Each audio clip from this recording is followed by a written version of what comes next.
السلام علیکم ورحمۃ اللہ وبرکاتہ۔ نحمدہ ونصلی علی رسولہ الکریم۔ ناظرین کرام، ہم آپ کی خدمت میں آج رفع الیدین کے سلسلے میں غیر مقلدین کی طرف سے 4 طرح کے دھوکے دیے جاتے ہیں، وہ ہم آپ کی خدمت میں پیش کرتے ہیں تاکہ ہم اس چیز کو سمجھ سکیں کہ وہ رفع الیدین کے سلسلے میں کون سے دھوکے دیا کرتے ہیں۔ عام طور پر نمبر 1 ان کا دھوکہ، دیکھیں وہ بار بار کہتے ہیں کہ رفع الیدین ہے، رفع الیدین ہے، رفع الیدین ہے۔ اللہ کے رسول نے رفع الیدین کبھی ترک نہیں کیا، ایک نماز کی ایک رکعت کا ایک رکوع بھی رفع الیدین کے بغیر نہیں کیا۔ سر پر قرآن رکھ کر قسمیں کھا رہے ہوتے ہیں، یعنی ان کی اس گفتگو سے بالکل واضح طور پر یہ بات واضح سمجھ میں آتی ہے کہ وہ یہ کہہ رہے ہوتے ہیں کہ اللہ کے رسول نے ہمیشہ رفع الیدین کیا، بلکہ اس طرح کے الفاظ بھی بعض اوقات کہہ دیتے ہیں کہ اللہ کے رسول نے ہمیشہ رفع الیدین کیا ہے، جو ہم کر رہے ہوتے ہیں وہ۔ لیکن دھوکہ کیا ہے؟ دھوکہ یہ کہ احادیث میں رفع الیدین کا اس بات تو دکھائیں گے آپ کو، کیونکہ اس بات تو بہت ساری جگہ ہے نا، وہ ہماری ویڈیوز میں آپ نے سنا ہوگا، لیکن یہ نہیں دکھائیں گے کہ ہمیشہ کہاں لکھا ہوا جو آپ کہہ رہے ہیں، ڈنڈورا پیٹ رہے ہیں، لوگوں کو کہہ رہے ہیں، دھوکہ دے رہے ہوتے ہیں، یہ ہمیشہ کہاں لکھا ہوا ہے۔ تو ناظرین، یہ ہمیشہ والا یہ جو اضافہ کر رہے ہوتے ہیں اپنی طرف سے، یہ ان کا ایک بہت بڑا دھوکہ ہے کہ لوگوں کو یہ ذہن دینا چاہتے ہیں کہ رفع الیدین ہمیشہ کیا گیا، تو ایک دھوکہ ان کا یہ ہے۔ اب دوسرا دھوکہ رفع الیدین کے سلسلے میں،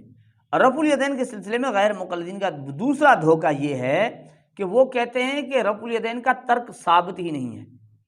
ترک ثابت ہی نہیں ہے، اور اس پر بہت زور دیتے ہیں، یعنی یوں سمجھیں عوام الناس کو گمراہ کر کے رکھ دیتے ہیں اور قسمیں کھاتے ہیں نا کہ ترک ہے نہیں، لیکن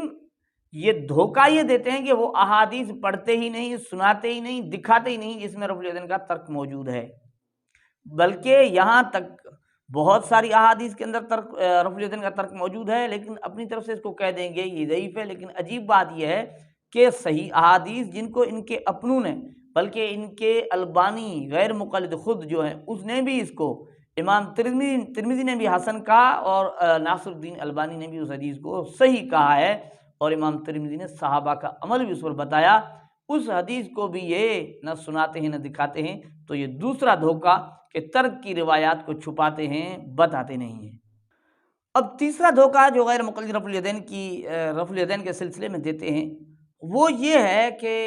مسلم شریف کی حدیث میں جو رفع الیدین کا، یعنی رفع الیدین سے منع کیا گیا، نماز کے اندر سکون اختیار کرنے کو کہا گیا، اس حدیث کو الٹ پھیر کر کہتے ہیں کہ یہ سلام کے متعلق ہے۔ یہ بھی ان کا بہت بڑا دھوکہ ہے۔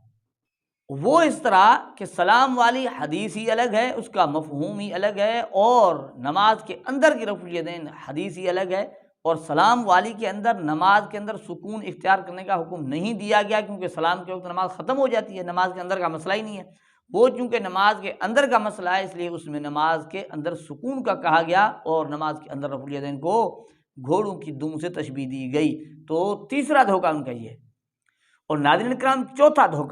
چوتھا دھوکہ یہ ہے کہ رفع الیدین کا اس بات وہ دکھاتے ہیں، لیکن آپ کو ان مقامات پر رفع الیدین نہیں بتاتے جن مقامات پر غیر مقلدین نہیں کرتے۔ جس طرح آپ کو رکوع والا رفع الیدین دکھاتے ہیں، اور تیسری رکعت کی ابتدا میں جو ہے نا رفع الیدین کا کہتے ہیں آپ کو، لیکن سجدوں کا رفع الیدین آپ کو نہیں دکھاتے، ہر اونچ نیچ میں رفع الیدین آپ کو اس کا اس بات نہیں دکھاتے، اور ہر تکبیر کے ساتھ رفع الیدین آپ کو نہیں دکھاتے، چھپاتے ہیں۔ تو یہ 4 دھوکے ہیں غیر مقلدین کی طرف سے جو رفع الیدین کے سلسلے میں یعنی دیتے ہیں عوام الناس کو، تاکہ لوگ دھوکہ کھا جائیں اور گمراہ ہو کر ہماری باتوں پر چلنے والے بن جائیں، اور ائمہ دین، ائمہ مجتہدین کی بات کو نہ مانیں۔ اللہ جل جلالہ ہمیں ان کی حقیقت کو سمجھنے کی توفیق عطا فرمائے۔ یہ ہے حقیقت۔